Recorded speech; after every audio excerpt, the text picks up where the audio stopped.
Yo, what's up? It's Derek Depker of Excuse Proof Fitness at excuseproof.com. And in this video, I'm going to share with you one of the biggest struggles that I've seen people go through that have reached out to me. And that is this whole idea of I can't freaking stick to a workout program. Part of me wants to do it. Part of me knows how good I'm going to feel if I do my workout, how great I'm going to look, how sexy I'm going to be. But there's this like hidden resistance inside of me that's stopping me. Something is sabotaging me. It's taking away my desire. I don't feel motivated. I feel lazy. I got so many things going on in my life that the thought of working out, it just feels overwhelming. Well, there's a number of reasons for this, but I'm going to share with you three sort of big picture concepts that explain why this can be happening. The first one is that it's too easy to say no and too challenging to say yes to working out. So have you ever not felt like going to work at a job and so you just decide you're not going to do it anymore? You're going to take a week off or whatever. You're not even going to bother to call in. It's like, screw it, I don't feel like doing it. Well, unless you're a total slacker, you probably still go to work even if you don't feel like it, because there's a consequence for saying no. You're going to get fired or you're not going to get paid or whatever it is. Well, what's the consequence for not working out? For most people, there is no consequence other than maybe just feeling like they're a failure at life, which somehow still doesn't seem to motivate them to get their act together. So that feeling of disappointment isn't enough. There's no real immediate harsh consequence for not working out. But if you were to have to pay someone $20 or $50 if you didn't work out, or if you had to clean someone's house or whatever it is, for many people that would motivate them because there's that instant consequence for not following through. The flip side of that is how easy is it to say yes to working out? If it means putting on gym clothes and driving 20 minutes to a gym and they get there, they don't know what they're doing and it feels overwhelming. Whatever it is, if it's challenging to say yes, that's another reason for not following through. With me, there were times where my gym would close back when I was in college for different things. So at first, that would just mean, okay, I guess I can't get my workout in. But then I had to adapt to it and make it easy to say yes to working out in those situations by coming up with home workout routines, by coming up with workouts that I could do that even if I don't have 45 minutes to do my normal workout, I have a 10-minute workout routine that I could do. So I always had something. I had the options that made it easy to say yes. So your action step, figure out what's your consequence for saying no to working out and getting that accountability, which is why I run online fitness challenge groups. Some are free, which if you want to contact me about that, you can. Some are paid, but the whole idea is that you have accountability to someone else. And then the flip side, how can you make it easier to say yes to working out? Come up with shorter workout routines, come up with things that are more fun or entertaining, whatever you need to do.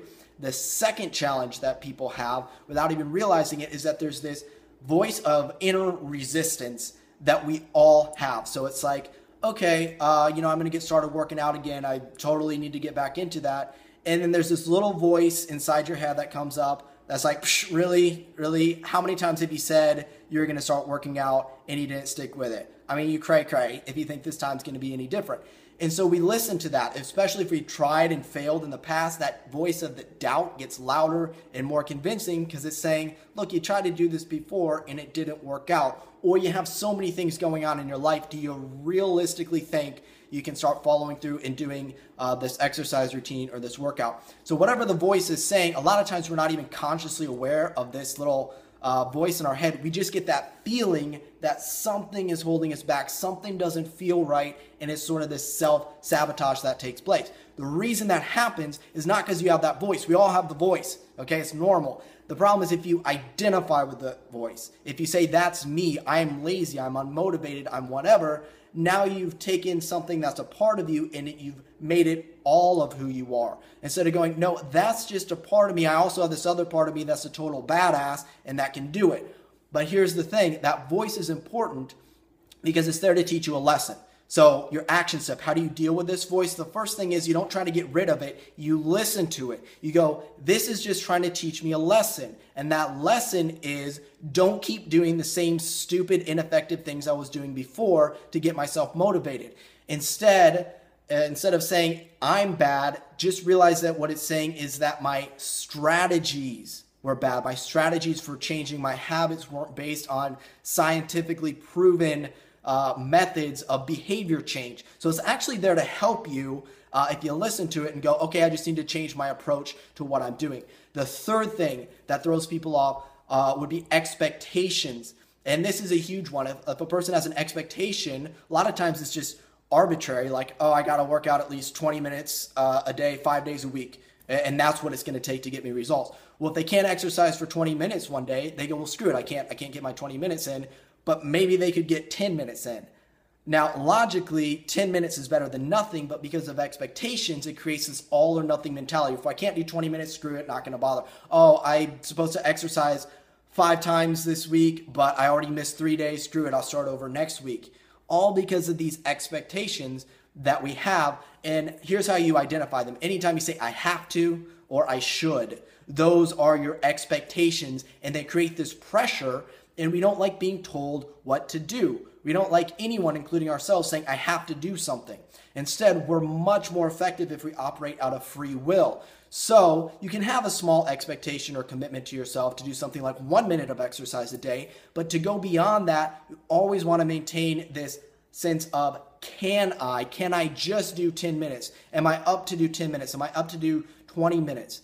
Can I give another 5 minutes of exercise a chance and see how I feel? So it's done by choice rather than force. Now, I don't have enough time to really go in depth in expectations and how they work and some of this stuff, but you can check out the free 7-day healthy habit challenge groups that I run on Facebook, on occasion. So if I have one going on, just reach out to me at info@excuseproof.com to figure out when my next one's going to be. And I can go more in depth into some of these things and how to overcome the voice of doubt, get more accountability, and overcome these expectations. But for now, start to recognize your I shoulds and I have tos and switch it to something like a question like, can I just do this? Or even just using phrasing like, I choose to do 30 minutes of exercise a day. I don't have to. I choose to do it because it's going to get me the results that I want. And over time, as you reprogram your language, you'll find that it's a lot more freeing because you don't get this pressure that you build up upon yourself. This is Derek Depker. Take care.